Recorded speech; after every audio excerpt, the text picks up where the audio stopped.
Boop! Hello guys, TheCaliMack here. Hope you're doing well and welcome to your Dry Delight. This series was promoted by Argent Games and I will be having a run for it.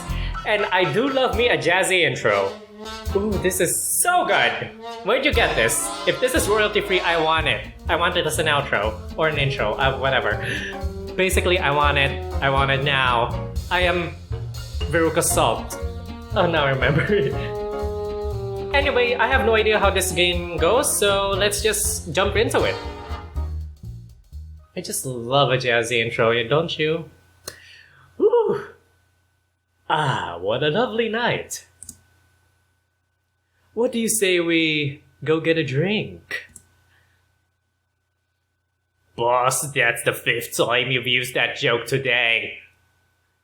I sound like Mayor Dewey. From Simpsons, I think. I don't remember. Well, it's your fault for making such a hilarious face every time.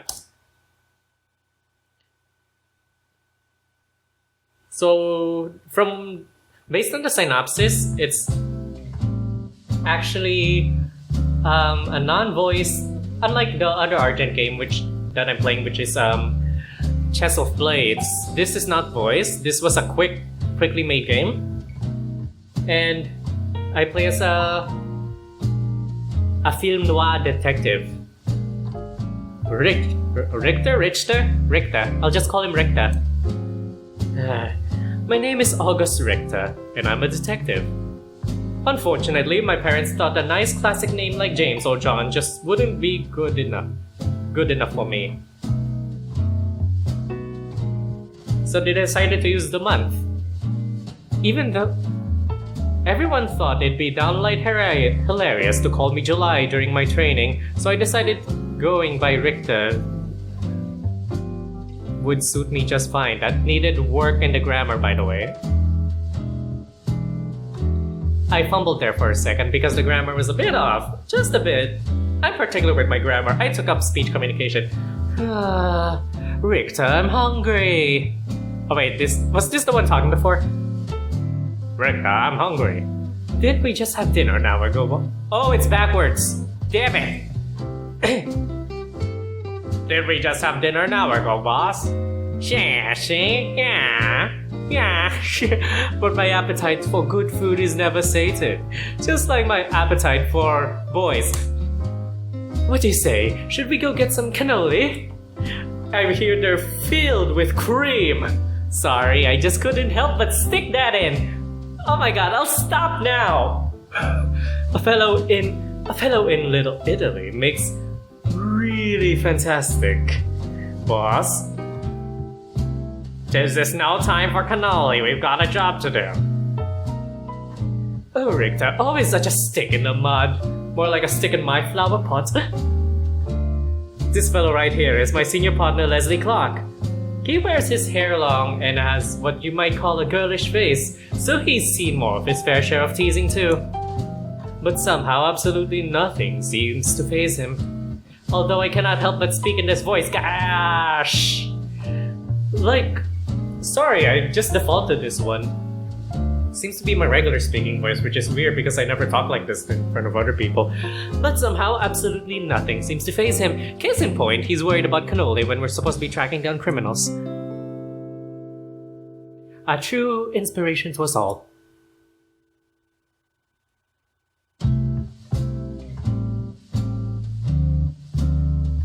Alright, let's get down to business.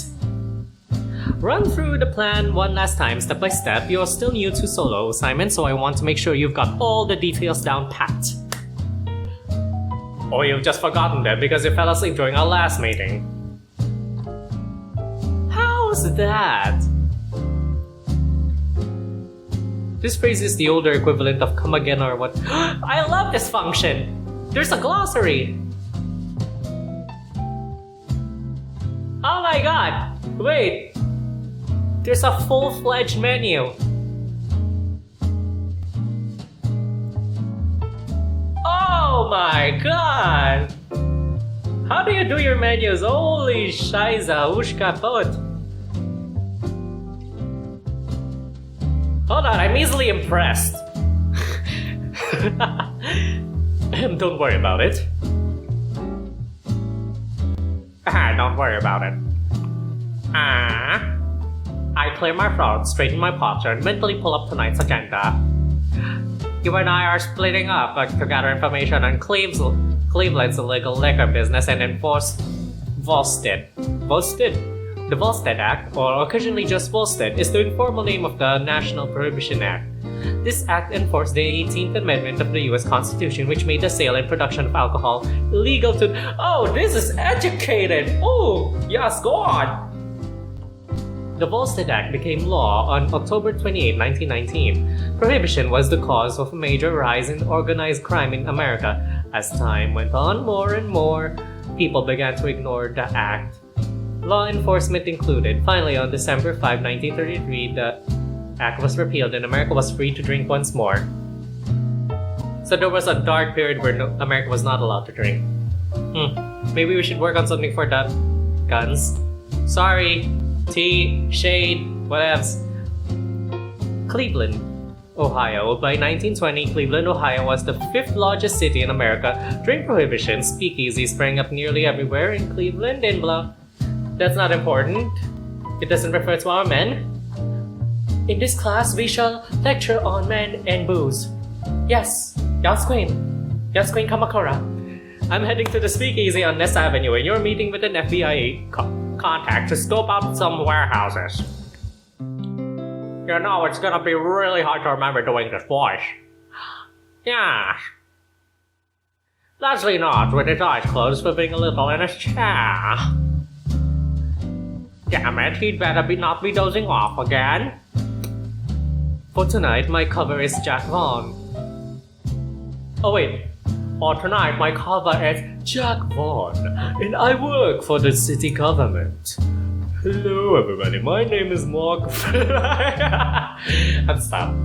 I will stop. Someday. Yes, you can say your job is helping civilians, and it'll be technically true because you're terrible at lying. Why'd you get into this line of work again? I heard the agency needed detectives who didn't spend their payroll hours hunting for food. Richter, how cruel! With a theatrical gasp, Leslie spins rapidly around in his office chair like my dry remark just sent him into orbit. I wish I could do that. Somehow, I wonder about what bizarre twist of fate landed us together.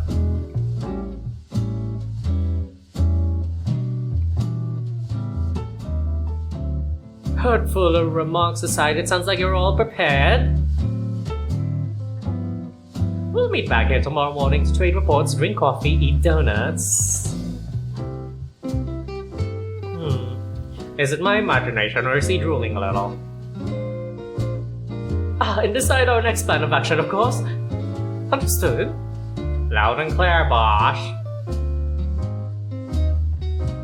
I give him a lazy salute before turning towards the door, smoothing out my vest. Richter.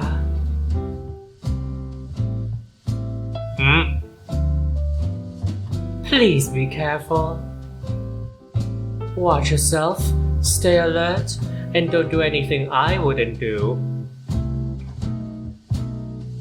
Like what? Skipping out on the job to get cannoli? I'm serious, Richter.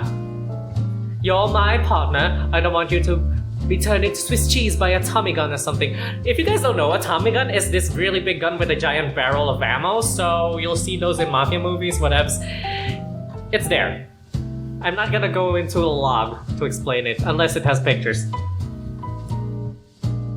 He would use a food metaphor.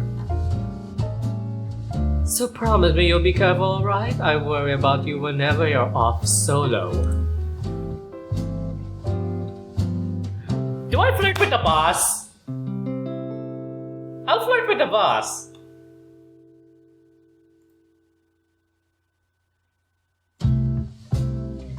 I worry about you too. This guy, doesn't he realize it goes both ways? With a small sigh, I rub the back of my neck with a hand, unsure of how to phrase what I want to say. Oh, that's the menu. Alright.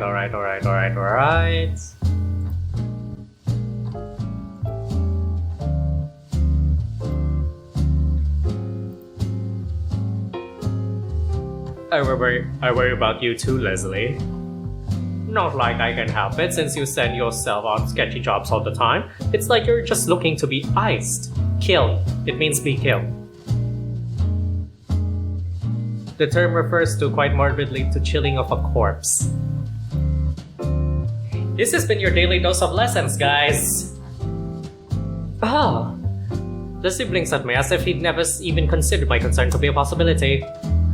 Really? That's very sweet of you, Richter. Like candy. You know, I would lick your lollipop. I'm sorry, I couldn't help myself. He sniffles, clutching a hand to his collar. Damn it, maybe I should have just kept my mouth shut. I mean, you don't need to get all. But if you're so worried about me, why don't you pick up tomorrow's breakfast? We old geezers do need to sleep in sometimes. How old are you that you look younger than me? Unless there's anything else important, boss, I'm going to head out. Alright. Hugs and kisses! Leslie pushes himself up from his chair, stepping over to get the door for me. I expect great things from your report tomorrow. With any luck, we'll be well on our way to making Cleveland a boring old town drier than the Sahara Desert. Or, you know, my nether regions. Doesn't sound quite so encouraging when I put it that way, does it? Can't argue there. God bless America, land of the liquor free. See you in the morning, boss. Give him hell, detective. He reaches out to ruffle my hair fondly, as he often does. I stopped brushing it down a while ago. Leslie always likes to mess it up first thing anyway.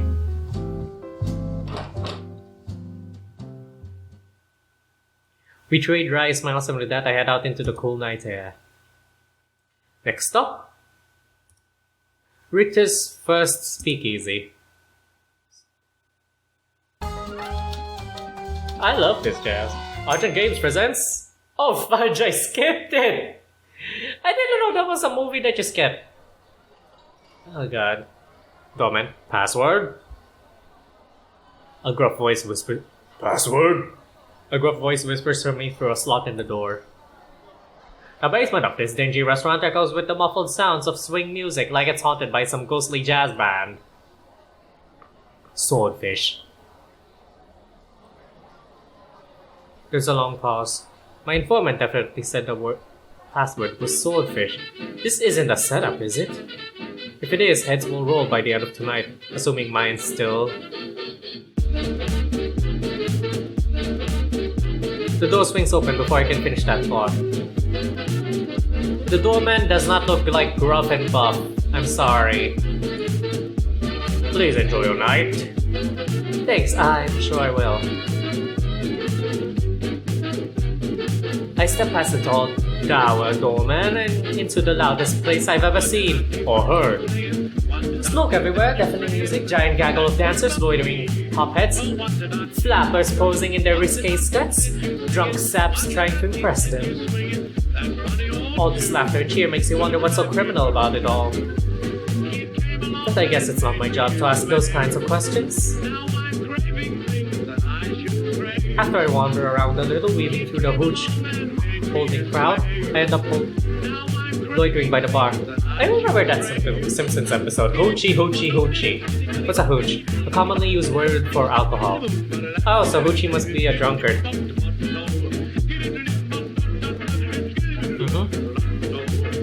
I like how this game tries to stay loyal to the time era. Bartender is staring at me. I raise a brow at him, offering a silent defense. What? Isn't it normal to come to a speakeasy and not order any liquor? No? His face is definitely saying no. Alright, I'd like to order one of the special. Special comes out of Ed's bathtub, mister. Ed's bathtub? Hold on. During Prohibition, many people bottled their own liquor at home. They often used their bathtubs in order to water down homemade fermented alcohol. Sinks were usually too small to fit bottles. It's a bathtub gin. The bartender bellows out a laugh when I freeze in horror. Oh boy, don't worry, it adds to the taste. I sure bet it does. Still laughing, he uncorks the bottle and pours me a glass of clear liquid, stuffing a lime slice onto the rim. It's like putting a fancy bow on a pile of horse crap, but I guess I should appreciate the effort. Lift the glass, taking a cautious sip.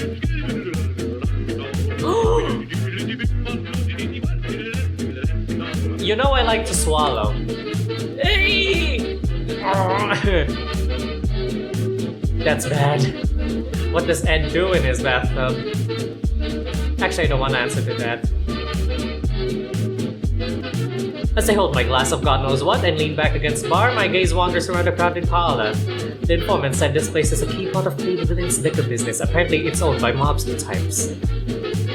And now I think about it, those guys over there look a little rough around the edges. They're not drinking or dancing, just watching the patrons.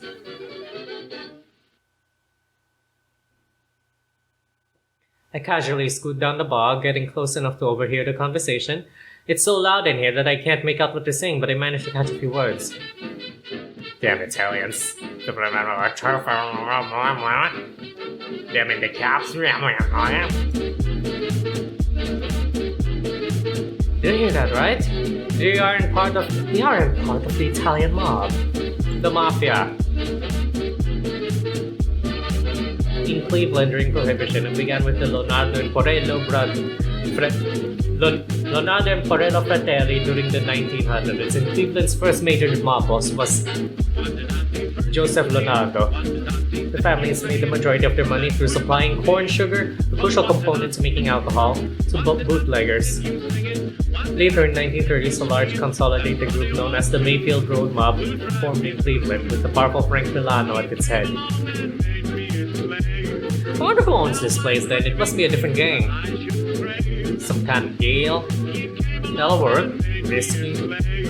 I strain my ears as much as I can, sensing the conversation's about to get even more interesting. Just one or two hints, maybe a name, come on. Only one drink for you tonight, my friend? A low equivalent voice murmurs right in my ear. Oh, hello, but although, you know. The culprit smirks at me when I whip my head around in surprise, offering a little wiggle of his fingers in greeting. Tall, suited, and well-groomed, he has an unusually refined look to him. Is he offering to buy me a drink? Let's get more drinks! I could manage another drink, but not another one of whatever this is. I drink my chin tones to mild rat poison in my glass. You don't like it, really? I've been told that's one of the best drinks here. One or two more and I promise I'll start growing on you. Like a fungus. No, really, I like my tongue too much to put it through more of Satan's mouthwash. My dry comment makes the stranger chuckle and he flashes me a wink. Also, that's the problem? Well, never fear, I'll take good care of that tongue of yours. What's that supposed to mean? Bartender, a fresh drink of the delicate tongue for the delicate tongued gentleman. And the usual for myself.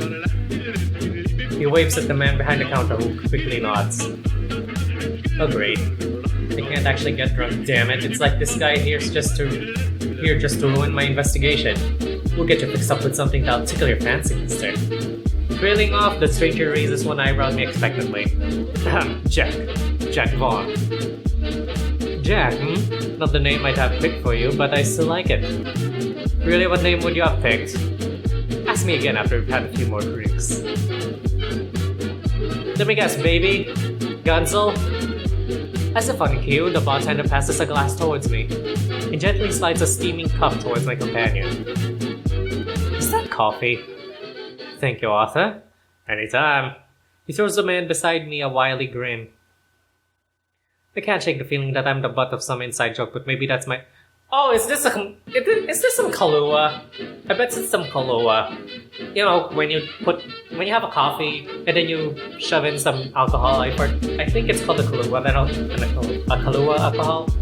I don't know. I'm not a bartender. What do you ask me for? You don't drink, huh? I wouldn't call myself a teetotaler if I do like to stay sharp. It's someone who completely abstains from alcohol. The etymology is fuzzy and anecdotal, but may stem from duplication of the T for total abstinence.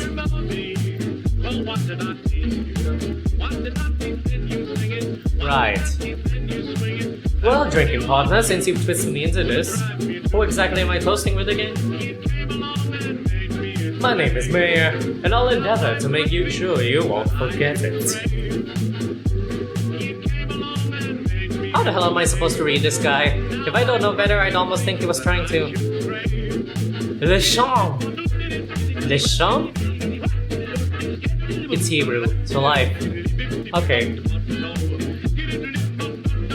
Exclaiming some sort of toast, he clings his cup against my glass. Le champ. I mimic Mayor's pronunciation, and when he happily nods in approval, we both sip our drinks. Not as bad as Ed Deluxe, but still feels like I swallowed the gasoline cocktail. Why the pocket face, Jack? Not smooth enough for that tongue of yours? Mayor leans in closer, propping his elbow on the counter, gazing at my face. Well, if he's hell-bent on being all friendly, maybe I can pull some information out of him. I bet he knows something. He's got that kind of smug air. Yes, woe's me and my delicate tongue. Really, where do you get this stuff? Is it all home-brewed? Surely there's a big seller. Of course, right, the biggest seller in town, no less. So he does know! Now I just have to... But more importantly, why don't you tell me a little more about yourself? Or a lot more, I promise you I won't mind. Alright, play cool, Richter. I can't rush this, or he'll catch on. I'm nobody special, really. I help civilians safe. I help keep civilians safe, serve the city and all that. His smirk deepens for some reason. That hint gave it away. Just another average fella here trying to relax after a hard day's work.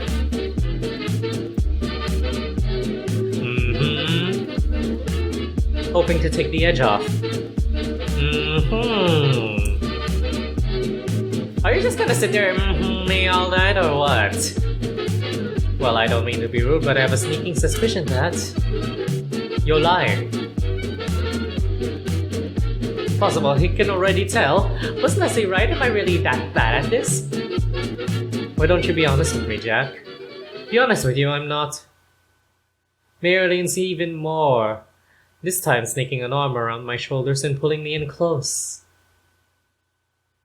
I swallow, trying to keep a hold of myself as his lips brush against my ear. He can't know. There's no way he knows. You're really a cincha, aren't you? Cincha? A cinch? A cincha?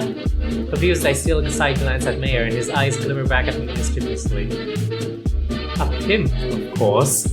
Oh! A Gunzo! Sorry, just called him Gunzo.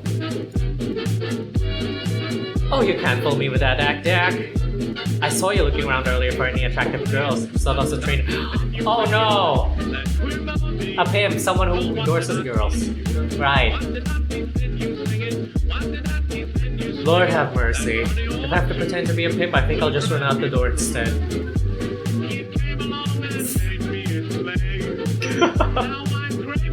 A little laugh spills out of Mayor before he can bite it back. Care to tell me what's so funny? Just teasing, forgive me, I didn't mean any offense. Nor did I think you'd nearly faint on the spot, but I was quite ready to catch you. Oh, that wink. Alright, you got me. I was just, horrified that my good name might be ruined. Shook me up. Secretly, of course, I'm mostly relieved that he didn't actually see through the lie. That was too close for comfort. Oh, naturally. An upstanding civil servant like you is obliged to maintain his saintly reputation, right? Bartender, another round for the gentleman, if you please.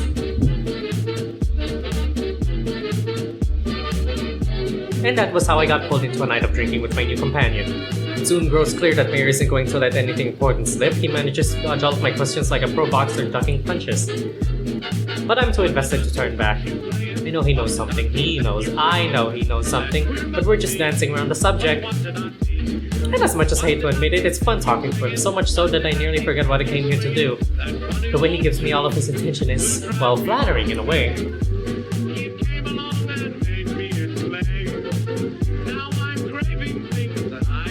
While we banter back and forth, I notice the sketchy-looking men from earlier throwing glances towards us. Are they looking at me? At Mayor? Just trying to get the bartender's attention? I can't tell, but I've got a feeling we're being watched. If you don't mind, Jack, I have a question for you. An elbow nudges against my side, interrupting my thoughts. A question? Sure. I'm all ears.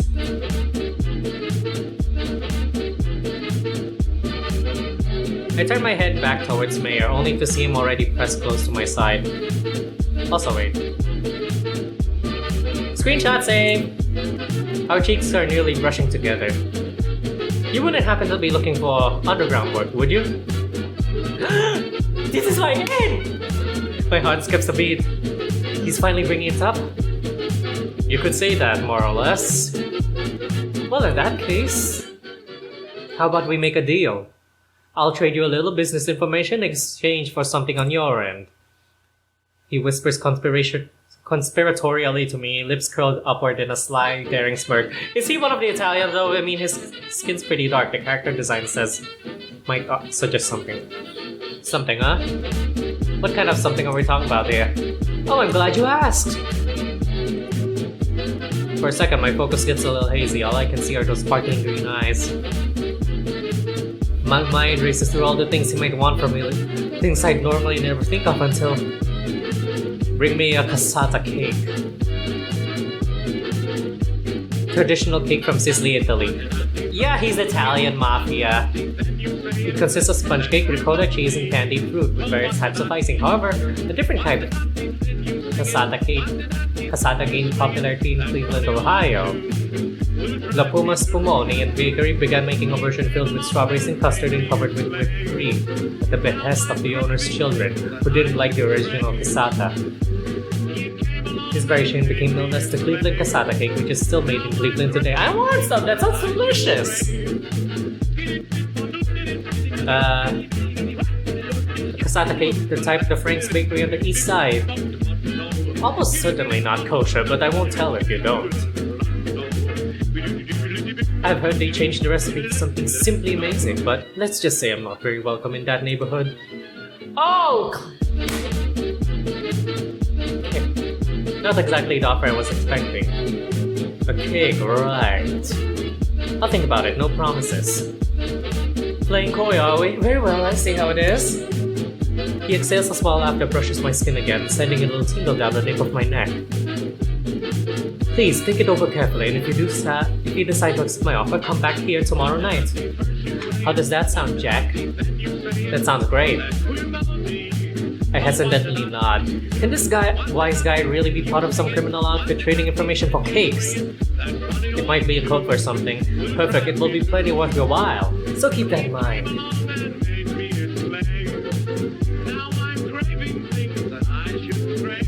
When he finally spoke back, I subconsciously exhaled the breath I didn't know I'd been holding. No matter how I look at it, he's acting sweet on me. Flirting! Yes! I'm right. Of course, it's not like anyone would know as crowded as this place is. Do you happen to have a favorite kind of drink? He casually throws another question out, catching me off guard. I want to have it ready for you tomorrow night. That's awful nice of you. Well, my favorite drink, I guess that'd be... something sweet. Something sweet. Mask how bad it tastes. Stunned silence. What? What's with that look? A small choke sound leaks from his throat, the kind you make when you're stifling a laugh. He's razzing me again, isn't he? Teasing?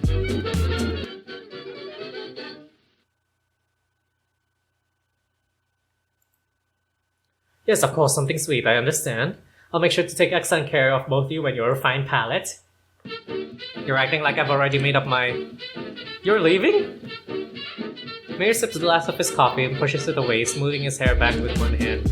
I'm afraid so, Jack. I've got some business to attend to, but I do hope I'll see you tomorrow. Oh, and tonight's drinks are my treat as a small token of thanks for your delightful company.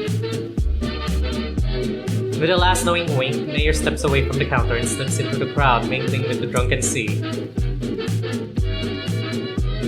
He left so suddenly. I wonder what business he's attending to. Well, never mind, I guess that concludes tonight's investigation. What a ride. I think I should investigate. I leave the speakeasy unsure whether Mayor pulled one over me or if I actually pulled one over on him. He's sure something, that Mayor. No one's ever swept me into their pace so fast before.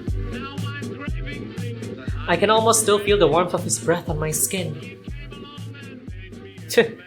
Just the drink talking. Just the drink.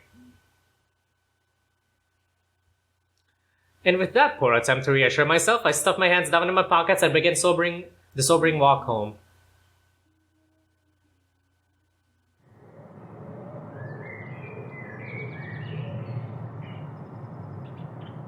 Oh, it's early morning.